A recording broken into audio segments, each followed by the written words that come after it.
magaalada Laascaanood ee xarunta gobolka Sool waa magaalo ku taala cirifka bari ee gobolada Somaliland isla markaana marba mar ka dambaysa laga dhisayo dhismayaal casri ah oo qurxoon.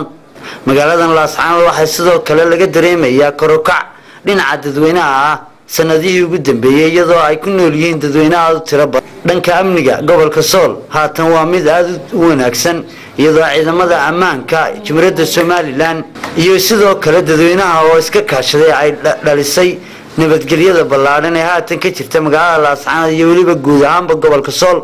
sidoo kale waxaa si rasmi ah uga qabsoomay gobolka Sool doorashooyinkii golayaasha deegaanka dalka taas oo ay dhaxal siisay magaalada Laascaanood inay yeelato markii ugu horeysay golo deegaan oo ay soo doorteen bulshada deegaankaasi.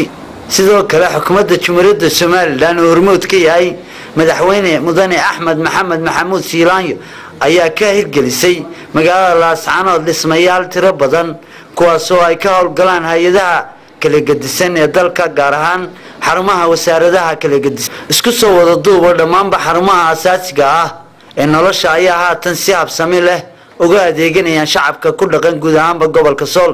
taasina waa ta dhalisay in bulshada maqsuud ka noqoto waxqabadka xukuumadda uu hogaaminayo madaxweyne mudane Axmed Maxamed Maxamuud Siilaanyo.